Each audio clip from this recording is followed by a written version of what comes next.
할렐루야. 네, 앞뒤 좌우에 계신 분들과 인사하도록 하겠습니다. 성도님은 제게 참 소중한 존재입니다. 다시 한번 인사하겠습니다. 제가 성도님을 잘 섬기겠습니다.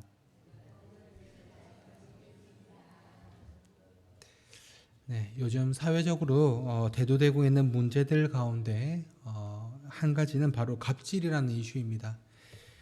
사회를 이루며 살아감에 있어서 각기 이 사회 구성원들이 맡은 일들이 다 다르고 그 업무나 일에 대한 책임의 무게가 다 다르기에 어느 한 조직을 구성함에 있어서 각기 다른 지위와 직책을 가지는 것은 굉장히 자연스러운 일입니다. 하지만 높은 지위와 직책을 가졌다고 해서 자신보다 낮은 지위와 직책을 가진 사람을 함부로 할 수 있다라는 것은 아닙니다. 적어도 업무의 어떤 선상에서는 어떠한 일을 지시하거나 또한 그 사람의 업무에 관여를 해서 업무를 잘 이행하도록 완수하도록 관여하는 것이 가능하지만 그렇다고 해서 지나치게 그 사람의 인생 가운데 관여를 하거나 자신에게 주어진 역할 이상의 요구를 하는 것은 부당하다라는 것입니다. 그래서 권력의 우위에 있는 일명 이 갑이 권리 관계에서 약자인 을에게 부당 행위를 행사하는 것을 우리는 갑질이다라고 표현합니다. 반대로 요즘 많은 사람들에게 환영받는 리더십이 있습니다. 영어로는 서번트 리더십이라고 하기도 하고요. 우리 말로는 쉽게는 섬기는 리더십이다라고 불리는 리더십입니다. 이 리더십은 타인을 위한 봉사에 초점을 두고 자신보다는 구성원들의 이익을 우선시하는 리더십입니다. 쉽게 설명을 드리자면 영어로 servant, 즉 봉사자라는 뜻인데요. 이 봉사자로서 직원이나 고객이나 및 공동체를 우선으로 생각하며 그들의 필요를 자신의 만족보다 그들의 필요를 먼저 만족시키고자 헌신하는 리더십입니다. 자신보다 다른 사람을 우선적으로 섬긴다라는 것을 전제로 하기 때문에 다른 사람을 이끌고 다른 사람을 자신의 손아귀에 두려고 하는 열망보다는 다른 사람들을 섬기는 리더십이다라는 것이죠. 그러니까 대부분 다른 사람을 이끌려고 하고 자기의 마음대로 수하처럼 부리려고 하는 그 기존의 전통적인 리더십과는 대비가 되는 리더십입니다. 기존의 리더십에서 리더의 목적이 섬김을 받는 것이 목적이다라고 한다면 이 섬기는 리더십을 발휘하는 리더의 목적은 다른 사람들을 섬기는 것에 있다라고 볼 수 있습니다. 조직과 모임에서의 이 섬기는 리더는 지시라든지 일방적인 어떤 명령 등의 통제 방식이 아닌 섬기는 자세를 통해 구성원들의 성장과 발전을 도와 구성원들 스스로가 목표에 달성할 수 있도록 기여합니다. 다른 사람들을 섬기는 것이 마치 리더로서는 굴욕적이고 치욕적으로 생각하기 쉽지만 오히려 다른 사람들을 섬기는 리더십을 통해 리더는 더욱 그 구성원들의 지지를 얻게 되고 또 속한 조직을 성공적으로 이끌 수 있게 된다라는 것입니다. 오늘 본문에는 이 중요한 두 사람이 등장을 합니다. 이 두 사람은 르호보암이라는 사람과 여로보암이라는 사람입니다. 이름이 조금 헷갈리는데요. 먼저 르호보암이라는 사람은 솔로몬의 아들입니다. 그리고 솔로몬이 죽고 난 이후에 승계순위 1위의 사람이었습니다. 또한 여로보암이라는 사람은 솔로몬의 신하였던 사람으로서 장차 이스라엘 12지파 가운데 10지파의 왕이 될 것이다 라는 하나님의 메시지를 들은 사람입니다. 열왕기상 11장 31절을 같이 한번 읽어보겠습니다. 여로보암에게 이르되 너는 10조각을 가지라. 이스라엘의 하나님 여호와의 말씀이 내가 이 나라를 솔로몬의 손에서 찢어 빼앗아 10지파를 내게 주고. 아멘. 이 여로보암은 하나님께서 이 여로보암에게 보내신 아히야라는 선지자로부터 이스라엘의 10지파의 왕이 될 것이란 이야기를 들은 이후에 이 솔로몬이 이 여로보암을 죽이려고 합니다. 그래서 이 솔로몬의 추격을 피해서 이 솔로몬의 죽이려고 하는 이 시도를 피해서 여로보암은 애굽으로 도망을 가서 솔로몬이 죽기까지 애굽에서 숨어 지내게 되는데요. 이제 다윗에 이어 이스라엘을 다스리던 이 솔로몬이 죽게 되었다라는 소식을 듣게 되었습니다. 그리고 왕위 승계 순위 1위였던 이 솔로몬의 아들 르호보암이 왕위를 차지하게 되었습니다. 온 이스라엘이 르호보암을 왕으로 삼으려 하였고 르호보암은 왕으로 등극하기 위하여 세겜이라는 곳으로 갑니다. 이때 솔로몬에게 쫓겨 애굽의 피신해 있던 이 여로보암에게 무리가 사람을 보내서 이 그를 다시 이스라엘로 데리고 옵니다.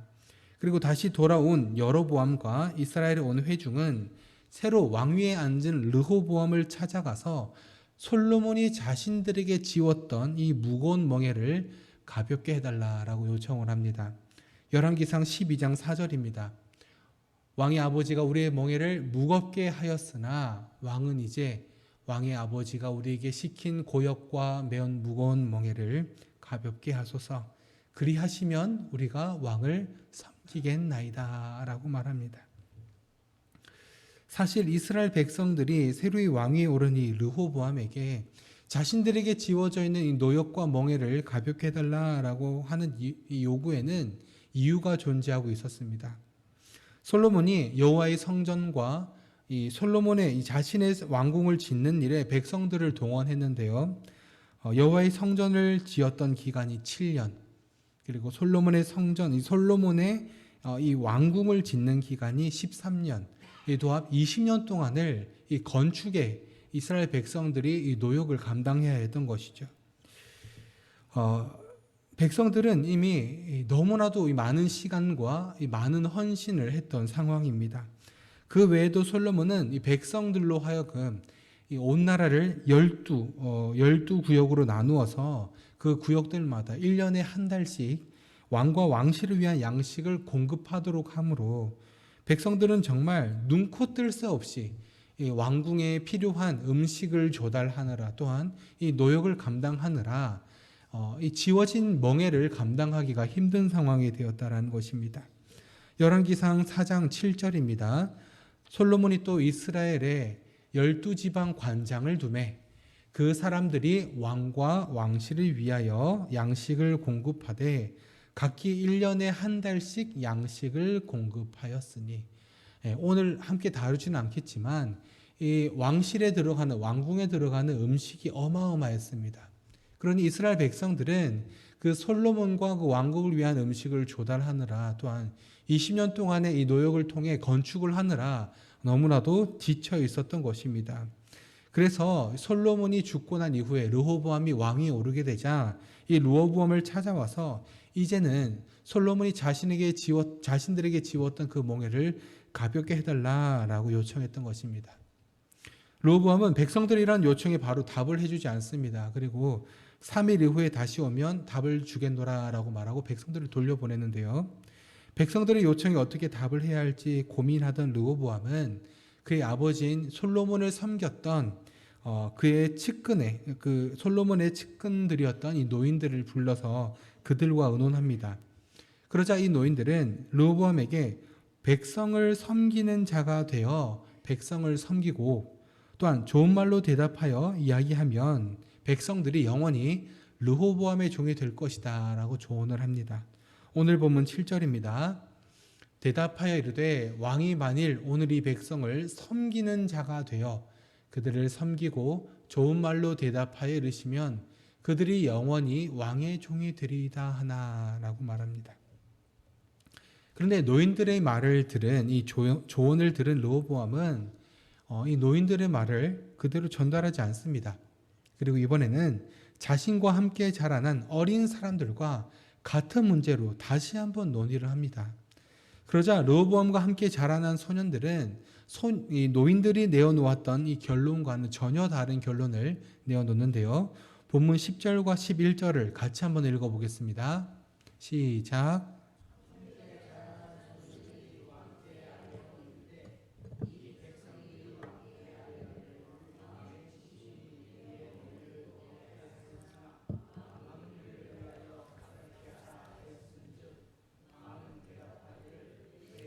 손가락이 내 아버지의 허리보다 굵으니 내 아버지께서 너희에게 무거운 멍에를 매게 하였으나 이제 나는 너희의 멍에를 더욱 무겁게 할지라. 내 아버지는 채찍으로 너희를 징계하였으나 나는 정갈 채찍으로 너희를 징계하리라 하소서. 이 르호보암의 젊은 참모들이 지금 르호보암에게 어떻게 이야기하고 있냐면, 이 새끼 손가락, 되게 수사학적인 표현인데요. 우리 몸에서 가장 얇은 이 새끼 손가락과 제일 두꺼운 이 허리를 대조시키면서 이 르호보암의 이 능력을 과장해서 표현하며, 왕이시여, 왕의 새끼 손가락이 솔로몬 왕의 새끼 손가락이 솔로몬 왕의 허리보다 더 두껍다라고 말하소서라고 이야기합니다. 솔로몬의 허리보다 더 굵다라고 말하소서라고 이야기합니다. 그러면서 솔로몬이 여러분에게 무거운 멍에를 매게 했다면 나는 더 무거운 멍에로 당신들에게 지우게 할 것입니다 라고 말하라라고 충동질합니다. 드디어 르호보암이 백성들에게 약속했던 3일이 지나게 되었고요. 여로보암과 이 모든 백성이 다시 르호보암을 찾아옵니다. 그리고 이제 자신들의 요청에 대한 대답을 듣기 위해 르호보암의 대답을 기다리고 있습니다. 르호보암은 노인들의 조언들을 전하지 않고요. 자신과 함께 자라난 소년들이 자신에게 조언한 대로 솔로몬이 그들에게 지었던 멍에를 가볍게 해주기는커녕 오히려 더 무거운 멍에를 주겠노라라고 이야기합니다. 이러한 르호보암의 대답을 들은 백성들은 실망하여 돌아가게 되고요. 이후에 결국 이 르호보암과 대적을 하게 됩니다. 결국 북쪽 지역에 위치한 열지파 중심의 이스라엘 백성들은 르호보암에 대항하며 여로보암을 왕으로 세웁니다. 아까 말씀드렸던 그 하나님의 약속을 받았던 그 여로보암을 열지파의 왕으로 세우고 르호보암과 대적을 합니다. 결국 이러한 상황들의 결말로 이스라엘은 남유다와 북이스라엘로 분열되게 됩니다. 르호보암은 왜 자신의 아버지인 이 솔로몬의 측근이었던 노인들의 말을 듣지 않고 자신과 함께 자라난 이 젊은 소년들의 이야기를 들었던 것일까요? 여기서 우리가 한번 짚고 넘어가야 할 내용이 있습니다. 르호보암은 지금 누구의 뒤를 이어 왕위에 오른 것입니까? 솔로몬의 뒤를 이어 왕위에 오른 것입니다. 자, 생각을 해봅시다. 이스라엘은 사울에서부터 이제 쭉 시작해서 다윗이 이 나라를 강성하게 만들었고, 또한 이후에 솔로몬이 왕위에 오르게 되면서 나라는 부강하게 되었습니다. 그 솔로몬이 이제 더 이상 존재하지 않게 되었고, 이제 솔로몬이 다스릴 그때에 단순히 주변 국가들이 넘보지 못할 나라가 되었을 뿐만 아니라 많은 나라들이 우러러보는 지혜와 풍요로움이 넘치는 나라의 왕으로서 이 솔로몬을 존경하고 또한 그의 지혜를 얻기 위해 멀리서도 솔로몬을 찾아올 정도였다라는 것입니다. 이러한 상황의 나라가 이제 그 리더가 바뀌게 된 것이죠. 솔로몬에서 르호보암으로 바뀌게 된 것입니다. 르호보암이 즉 이 솔로몬의 자리를 대신하게 된 것이죠. 르호보암의 입장에서는 솔로몬이 만들어놨던 이 부강한 이스라엘을 잘 유지하기 위해서는 아버지인 솔로몬이 했던 것들을 지속해야만 합니다. 그래야 나라가 그대로 돌아가고 운영되게 되는 것이죠. 어쩌면 솔로몬의 다스림 아래에 있었던 이스라엘 백성들이 르호보암에게 복종하도록 만들기 위해서는 솔로몬보다 더 강력한 리더십과 힘으로 그들을 눌러야 한다라고 생각했는지도 모르겠습니다. 그래서 르호보암은 백성을 섬기는 자가 되라라는 노인들의 말에 귀를 기울이지 않고 더 강하게, 더 무겁게 이스라엘 백성들에게 멍에를 지우고 그들의 요구를 들어주지 말라라는 이 자신과 함께 자라난 소년들의 이야기를 들었던 것입니다.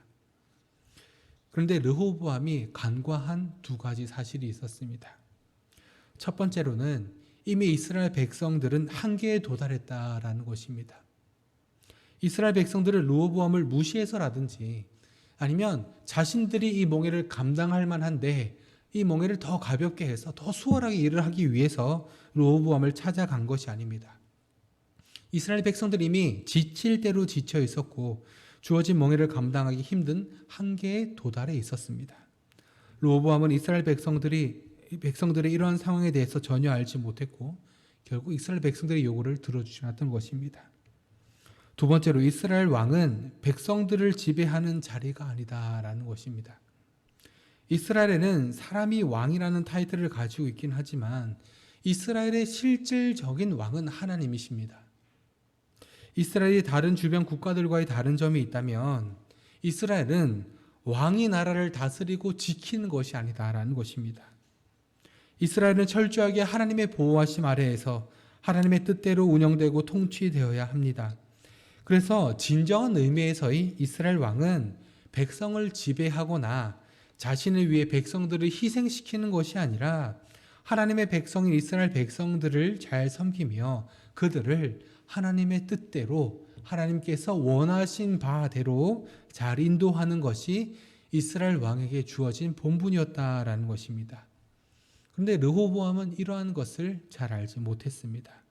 그래서 백성들을 자신의 발 아래에 두고 싶어 했고 자신이 이스라엘 백성들을 지배하며 다스린다라는 착각에 빠져 결국 큰 실수를 범하고 만 것입니다. 솔로몬을 섬겼던 노인들이 르호보암에게 백성들을 섬기는 자가 되어 그들을 섬기라, 백성들을 섬기라 라고 말했던 것은 왕에 오른 지 얼마 되지 않은 르호보암이 자신의 왕위를 굳건하게 해야 할 이 시기에 어쩌면 어울리지 않는 듯한 권면으로 이해될 수도 있습니다. 솔로몬 왕이 더 이상 존재하지 않는 지금의 이 상황 가운데서 이스라엘 백성들에게 강력한 리더십을 발휘해서 백성들에게 휘둘리지 않고 그들을 장악하고 다스리라라는 젊은 소년들의 이야기가 오히려 더 어울린다라고 느꼈을 것입니다. 하지만 자세히 살펴보면 솔로몬을 섬겼던 이 노인들이 르호보암에게 건넸던 조언이야말로 하나님께서 이스라엘 백성들에게 왕을 주신 목적에 맞는 조언이었습니다. 그 증거로 이 땅 가운데 인간의 몸을 입고 오신 왕이신 예수님께서 마태복음 20장 28절과 마가복음 10장 45절에서 어떻게 말씀하시는지 같이 살펴보겠습니다. 내용이 같아서요. 마태복음 20장 28절만 살펴보겠습니다. 인자가 온 것은 섬김을 받으려 함이 아니라 도리어 섬기려 하고 자기의 목숨을 많은 사람의 대속물로 주려 함이니라. 아멘. 예수님은 자신이 인간의 몸을 입고 이 땅 가운데 오신 목적에 대해서 어떻게 설명하고 계시냐면 사람들의 섬김을 받기 위해 온 것이 아니라 오히려 섬기기 위해 이 땅 가운데 왔다라고 말씀하십니다. 또한 예수님 스스로 자신의 그 목숨을 많은 사람의 대속물로 주기 위해 이 땅 가운데 왔노라 설명하고 계십니다. 대속물이 왜 필요합니까? 하나님의 백성인 인간을 죄와 사망의 권세에서 끄집어내기 위해서 더 이상 고통받지 않도록 회복시키기 위해서 이 땅 가운데 왔다라고 설명하고 계신 것입니다.